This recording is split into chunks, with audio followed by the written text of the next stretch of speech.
तो बच्चों कहानी जो हमने शुरू की है उसका नाम है द हैप्पी प्रिंस। और इस कहानी में अजीब बात ये हुई है कि जो स्वॉलो था, स्वॉलो यानी वो छोटा सा पक्षी, वो एक प्रतिमा के नीचे जाके बैठा। और सबसे अजीब बात ये थी कि बिना बादल के उसके ऊपर पानी की बूंदें गिर रही थी। अब जब वो उड़ने को तैयार था, जाने को तैयार था, तब भी एक और बूंद उसके ऊपर आके गिरी। और जब उसने सर ऊपर किया तो उसको कुछ दिखा। जाने उसको क्या दिखा, करते हैं इस भाग की शुरुआत। The eyes of the happy prince were filled with tears। तो क्या देखा बच्चों स्वॉलो ने? उसने ये देखा जो आंखें थी, यानी वो जो सफ़ायर की, नीलम की आंखें थी उस हैप्पी प्रिंस की, वर फिल्ड, वो भरी हुई थी, टीयर्स से, आंसुओं से। And tears were running down his golden cheeks. और जो ये आंसू थे वो रनिंग डाउन हो रहे थे, मतलब बह रहे थे नीचे की ओर, हिज गोल्डन चीक्स, उसके सुनहरे गालों पर से। His face was so beautiful, उसका जो चेहरा था, किसका चेहरा बच्चों? हैप्पी प्रिंस का। उसका जो चेहरा था वो इतना ब्यूटीफुल था, इतना खूबसूरत था, इन द मूनलाइट, चांदनी में, that the little swallow was filled with pity, कि वो जो छोटा सा स्वॉलो था वो फिल्ड यानी कि भर गया पिटी से। पिटी यहाँ पे, पिटी का मतलब क्या है? करुणा से। Who are you, he said. तो स्वॉलो ने पूछा, तुम कौन हो? I am the happy prince. और उसने क्या जवाब दिया प्रतिमा ने? मैं हूँ happy prince. Why are you weeping then? तो स्वॉलो ने फिर पूछा, तो फिर तुम रो क्यों रहे हो? वीप करना यानी कि रोना या फिर विलाप करना, कि तुम क्यों रो रहे हो? आज the swallow, you have quite drenched me. तुमने मुझे क्वाइट यानी कि काफ़ी ड्रेंच्ड कर दिया, तरबतर कर दिया। तरबतर कर दिया का मतलब क्या है कि भाई तुमने इतने आंसू गिरा दिए कि मैं पूरा भीग गया हूँ। तो यहाँ पे हमने कौन कौन से मीनिंग पढ़े बच्चों? हमने जाना कि फिल्ड का मतलब होता है भरा हुआ, टीयर्स यानी कि आंसू, रनिंग यानी कि बहना, गोल्डन यानी कि सुनहरा, चीक्स होते हैं गाल, ब्यूटीफुल यानी खूबसूरत, मूनलाइट मतलब चांदनी, लिटिल यानी कि छोटा, पिटी यानी कि करुणा, वीपिंग यानी रोना या फिर विलाप, क्वाइट यानी कि काफ़ी, और ड्रेंच मतलब तरबतर होना। तो क्या बोल रहा है स्वॉलो कि भाई तुम कौन हो? और उसने बताया, मैं हूँ हैप्पी प्रिंस। फिर स्वॉलो ने पूछा कि तो फिर तुम रो क्यों रहे हो? तुमने तो मुझे तरबदर कर दिया। When I was alive and had a human heart, answered the statue। तो स्टैचू ने, उस प्रतिमा ने आंसर किया, जवाब दिया, When I was alive, जब मैं जीवित था या जिंदा था, and a human heart, और मेरे पास बिल्कुल इंसानों वाला दिल था, I did not know what tears were। मुझे नहीं पता था तब कि आंसू क्या होते हैं। For I lived in a palace। क्यों नहीं पता था? क्योंकि मैं पैलेस में यानी कि महल में रहता था। Where sorrow is not allowed to enter। जहाँ पर sorrow यानी कि दुख को आज्ञा नहीं थी, अलाउड नहीं था यानी आज्ञा नहीं थी एंटर करने की, प्रवेश करने की। My courtiers called me the happy prince। मेरे जो courtiers थे यानी कि जो दरबारी थे वो सब मुझे बुलाते थे happy prince। And happy indeed I was। और मैं सच में खुश था। So I lived। मैं इसी तरीके से जीवित रहा। And so I died। और फिर मेरा देहांत हो गया, मेरी मृत्यु हो गई। And now that I'm dead। और चूँकि अब मेरी मृत्यु हो चुकी है, They have set me up here so high। उन्होंने मेरे को यहाँ पर लाके रख दिया है इतनी ऊंचाई पर, that I can see the ugliness, कि मैं देख सकता हूँ जो ugliness है, जो कुरूपता है, and all the misery of my city। मेरे शहर की सारी मिजरी, मिजरी क्या होता है? कष्ट। तो जब इन लोगों ने मेरी मृत्यु के बाद मुझे इतनी ऊपर लाके रख दिया है तो मैं देख सकता हूँ सारी कुरूपता और सारा कष्ट मेरे उस शहर में। And though my heart is made of lead। और भले ही मेरा हृदय बना हुआ है एक लेड का। लेड क्या होता है? एक तरह का धातु होता है। Yet I cannot choose but weep, पर फिर भी मैं नहीं चुन सकता कुछ और सिवाय वीप करने के, रोने के। तो क्या लग रहा है इस हैप्पी प्रिंस को कि भाई पहले तो मेरे महल में दुख को, कष्ट को आने की आज्ञा ही नहीं थी, इसलिए मैं बहुत खुश जीवित रहा और फिर मेरा देहांत हो गया। पर देहांत के बाद अब इन लोगों ने जहाँ पे मुझे लाके रखा है वहाँ से मैं पूरे शहर का कष्ट देख सकता हूँ और अब मेरे पास कुछ और ऑप्शन नहीं है, कोई और चुनने की चीज़ नहीं है सिवाय इसके कि मैं रो सकूँ। मैं कुछ और नहीं कर सकता सिवाय रोने के। तो यहाँ पे हमने कौन कौन से मीनिंग पढ़े बच्चों? हमने पढ़ा अलाइव यानी कि जिंदा, हार्ट यानी कि दिल, आंसर्ड यानी कि उत्तर देना, स्वरो यानी कि दुख, अलाउड यानी कि आज्ञा, प्रवेश एंटर यानी कि प्रवेश, कोर्टियर्स यानी कि दरबारियों या फिर दरबारी, जीवित लिव्ड यानी कि जीवित रहना, डाइड यानी कि मरना। अगलीनेस का मतलब क्या होता है? अगलीनेस का मतलब होता है कुरूपता।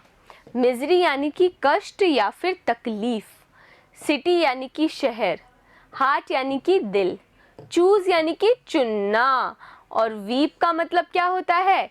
रोना या फिर विलाप करना। What? Is he not solid gold? said the swallow to himself. तो वो जो swallow था, वो जो पक्षी था, उसने खुद से ही बोला, क्या ये सॉलिड, ये ठोस गोल्ड का नहीं है, ठोस सोने का नहीं बना हुआ। He was too polite to make any personal remarks.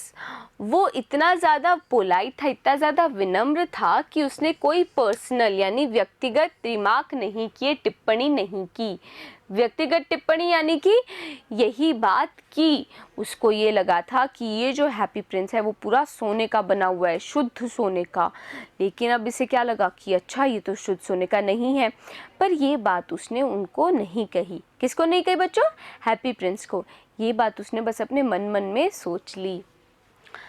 Far away continued the statue, यानी कि कंटिन्यूड यानी कि जारी रखा उस स्टैचू ने, उस प्रतिमा ने, इन लो म्यूजिकल वॉइस, एक संगीतमय आवाज़ में। Far away in a little street, बहुत दूर एक छोटी सी सड़क पर, there is a poor house, एक गरीब सा घर है। One of the windows is open, और उस घर की एक खिड़की खुली है। विंडोज़ यानी कि खिड़कियाँ। And though I can see a woman seated at the table, and through मतलब इसके द्वारा मैं देख सकता हूँ एक महिला को seated, जो कि आसीन है टेबल पे। Her face is thin and worn, उसका जो चेहरा है वो कैसा है? पतला है और worn है यानी थका हुआ है। And she has coarse red hands, और उसके जो हाथ हैं वो कैसे हैं? कोर्स हैं यानी कि खुरदुरे लाल से हाथ हैं। ऑल प्रिक्ड बाय नीडल, जो कि क्या है? हाथ वो एकदम गुदे हुए हैं नीडल से, सुई से। फॉर शी इज अ सिम्स्ट्रेस, सिम्स्ट्रेस क्या होता है? दर्जन। अच्छा, क्यों गुदे हुए हैं उस महिला के हाथ? उसके हाथ पे हर जगह सुइयां क्यों चुभी हुई है? क्योंकि वो महिला है एक दर्जन है, सिम्स्ट्रेस है। शी इज़ एम्ब्रॉयडिंग, और वो क्या कर रही है? वो कढ़ाई कर रही है। एम्ब्रॉयडरी यानी कि कढ़ाई, कढ़ाई कर रही है। सिलाई कढ़ाई जो होता है ना, वो वाली कढ़ाई। खाना बनाते हैं वो वाली कढ़ाई मत समझिएगा बच्चों। तो यहाँ पे हम कौन कौन से मीनिंग हम पढ़ चुके हैं? हमने पढ़ा कि सॉलिड का मतलब क्या होता है? ठोस या फिर शुद्ध। पोलाइट यानी कि विनम्र। पर्सनल यानी कि व्यक्तिगत। रिमार्क्स यानी कि टिप्पणियाँ। कंटिन्यूड यानी कि जारी रखना। म्यूजिकल यानी संगीतमय। वॉइस यानी कि आवाज़। विंडोज़ यानी कि खिड़कियाँ। सीटेड का मतलब होता है आसीन होना या विराजमान होना। थिन यानी कि पतला। वॉन मतलब थका हुआ। कोर्स यानी कि खुरदुरा। प्रिक्ड यानी गोदना या फिर चुभना। ये क्या है बच्चों? चुभना नहीं है, ये है चुभना। नीडल यानी कि सुई। सिम्स्ट्रेस होती है दर्जन, और एम्ब्रॉयडिंग यानी कि कढ़ाई। तो हैप्पी प्रिंस बता रहा है कि शहर में सड़क पर बहुत दूर एक घर है, वहाँ पे एक महिला है जिसके हाथ खुरदुरे हैं, उनमें सुइयाँ चुभी हुई हैं। क्यों? क्योंकि वो दर्जन है। और वो क्या कर रही है? वो एम्ब्रॉयडिंग कर रही है, कढ़ाई कर रही है। Flowers on a satin gown. और क्या कढ़ाई कर रही है? कढ़ाई करके फूल बना रही है एक सैटिन यानी कि साटन के गाउन पर, लहंगे पर। फॉर द लवलीएस्ट, सबसे सुंदर या सबसे प्यारी, of the queen's maid of honour, दुल्हन की खास सखी के लिए। कौन होती है maids of honour? Maids of honour होती है दुल्हन की खास सखी। तो यहाँ पे दुल्हन की खास सखी कौन है या दुल्हन कौन है? दुल्हन है क्वीन, रानी। तो क्या बोल रहे हैं? जो रानी की जो खास सखी है उसके लिए एक लहंगा बन रहा है और उसके ऊपर कढ़ाई कर रही है वो दर्जन। To wear at the next court ball, ताकि वो उसको पहन सके अगले कोर्ट बॉल में। एक तरह का डांस होता है बच्चों।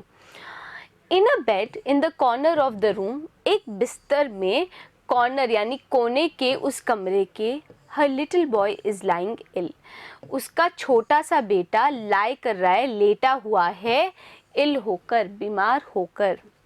ही हैज़ फीवर, उसको क्या है? फीवर है, बुखार है।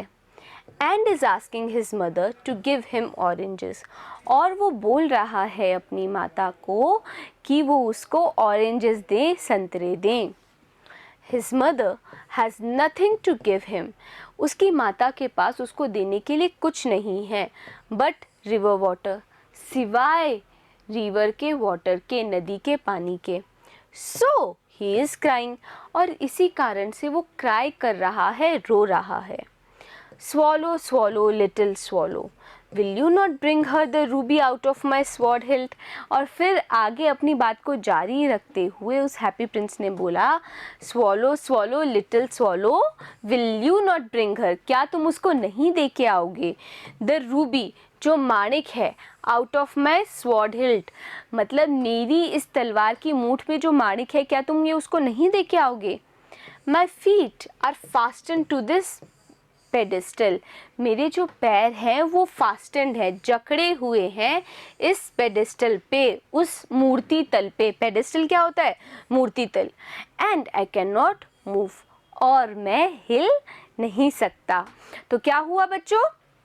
हुआ ये कि ये जो हैप्पी प्रिंस है ये सबके कष्ट देख सकता है, और अभी इसने कष्ट देखा एक महिला का जो कि काम कर रही है और उसका बीमार बेटा लेटा हुआ है और वो संतरे मांग रहा है। लेकिन अभी दर्जन के पास तो पैसे हैं नहीं, तो वो केवल नदी का पानी पिला सकती है।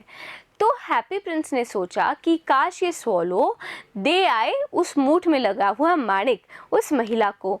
अब क्या वो माणिक देगा या नहीं देगा वो तो हम जान ही लेंगे कहानी में आगे, पर पहले ये मीनिंग्स पढ़ लें। तो देखो हमने क्या पढ़ा? सैटिन। सैटिन क्या होता है? साटन। गाउन यानी कि लहंगा या फिर राजकीय पोशाक।